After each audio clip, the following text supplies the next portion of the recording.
আমি আসছি পথিকৃৎ পাইনের কাছে। আপনাদের পথিকৃৎবাবু, গোটা বিশ্বের ছবি দেখাচ্ছিলাম, এই মুহূর্তে কি ভয়ঙ্কর অবস্থা, ইউরোপে বিভিন্ন প্রান্তে আগুন জ্বলছে এবং সেখানে সরাসরি বলা হচ্ছে এই ইসলামিক ব্রাদারহুডের খপ্পরে পড়ে বিভিন্ন দেশ, সেখানকার সত্যি সত্যি ছবিটা বদলে যাচ্ছে, সেখানকার চরিত্র বদলে যাচ্ছে, বিভিন্ন জিনিস খাদ্যাভ্যাস থেকে শুরু করে তাদের ধর্মীয় আচার উপাচার অনেক কিছু জিনিস বদলাতে বদলাতে যাচ্ছে।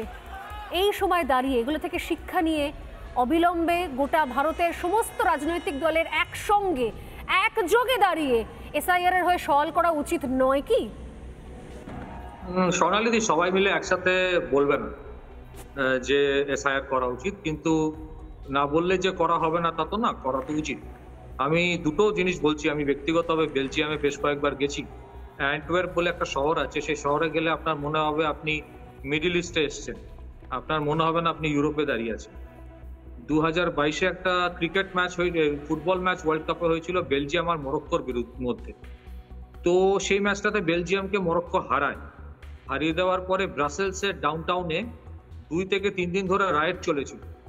মরক্কোর লোকেরা যারা ওখানে ইমিগ্রেন্ট হিসেবে আছে তারা বেলজিয়ামে আক্রমণ করে দিয়েছিল, বেলজিয়াম পুলিশেরও।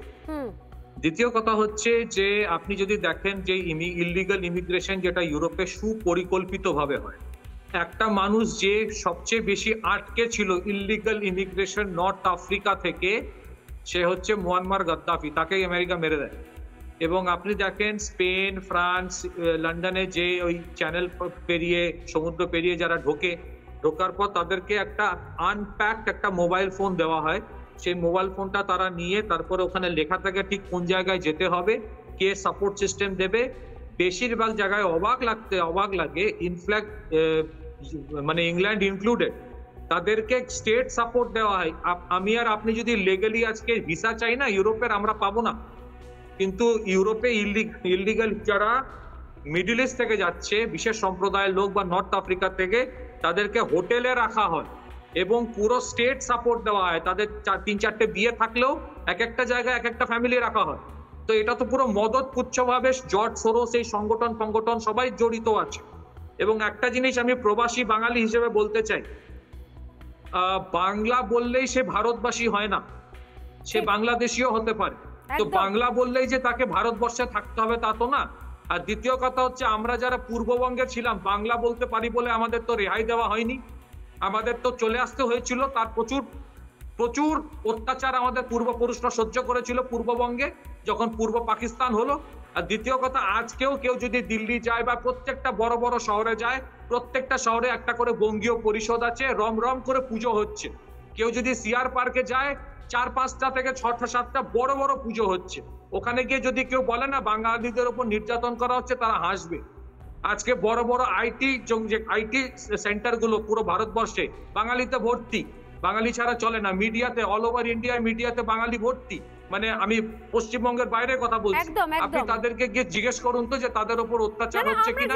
কিন্তু বাবু, আমরা জিজ্ঞাসা করেছি, আমরা দিল্লি, মুম্বাই, বেঙ্গালুরু বিভিন্ন প্রান্তে গিয়ে, আমাদের রিপোর্টাররা রয়েছে, যেহেতু রিপাবলিক ন্যাশনাল নেটওয়ার্ক, প্রত্যেকটা জায়গা থেকে লোকে হেসেছে। শুধু হেসেছে নয়, লোকে পশ্চিমবঙ্গের শাসক দল সম্পর্কে যা যা মন্তব্য করেছে সবকিছু, বলছি আমি আনএডিটেড ভাবে আমি দেখাতেও পারবো না, এমন ভাষা তারা প্রয়োগ করেছে যে পশ্চিমবঙ্গে যা চলছে।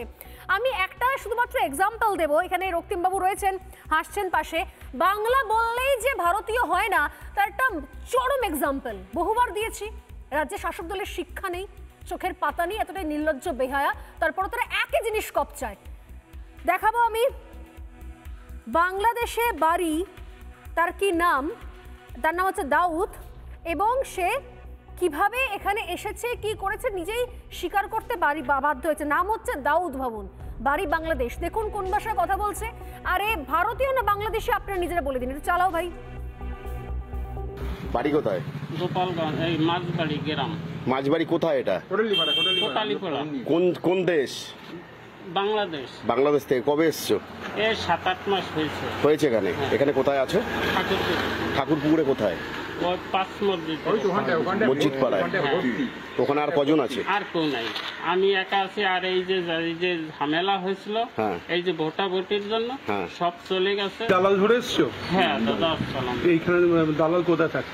এইটা আমি চিনি না। তো কত টাকার বিনিময়ে এসছো? তোমার কাছে নিয়েছে কত টাকা? তো আমার কাছ থেকে নিয়েছিল 10,000 টাকা দাদা। কোন বর্ডার দিয়ে ঢুকেছো? ওই বনগা দিয়ে আনছিল, এই ঢুকে আমি চিনি, এছাড়া আর আমি চিনি না। ঠাকুরপুকুরে ধরা পড়ে এই দাউদ এবং তারপর যখন তাকে চেপে ধরা হয় সে ওখানে দাঁড়িয়েই মানে তার আর মিথ্যে বলতে পারছে না, তখন বলছে ওখানে যখন ঝামেলা হচ্ছিল মানে অগস্টে ভাবুন। এবং এই যে ধারণা যে ওই ঝামেলার সময় নাকি হিন্দুরা চলে এসছে সেটা যে আসলে সত্য নয়, আরও বহু উদাহরণ রয়েছে। ঝামেলার সময়তে বা এখনো পর্যন্ত বাংলাদেশে যে পরিমাণ জিনিসপত্রের দাম, খাওয়া নেই, দাওয়া নেই, চাকরি নেই, সত্যি সত্যি বাটি হাতে ভিক্ষে করার মতো অবস্থা বাংলাদেশিদের। যে যেখান থেকে পারছে প্রাণপণে পালানোর চেষ্টা করছে, এই দেশে ঢোকার চেষ্টা করছে। ঠিক সেরকমই একজন দাউদ, সে বলছে যে 7-8 মাস ধরে এসছি, ঠাকুরপুকুরে ধরা পড়ে। নানা ধরনের কন্টেন্ট দেখার জন্য লাইক করুন, শেয়ার করুন আমাদের ফেসবুক পেজ, সাবস্ক্রাইব করুন আমাদের ইউটিউব চ্যানেল। পাশাপাশি অন্যান্য ব্রেকিং নিউজের জন্য অবশ্যই চোখ রাখুন রিপাবলিক বাংলায়।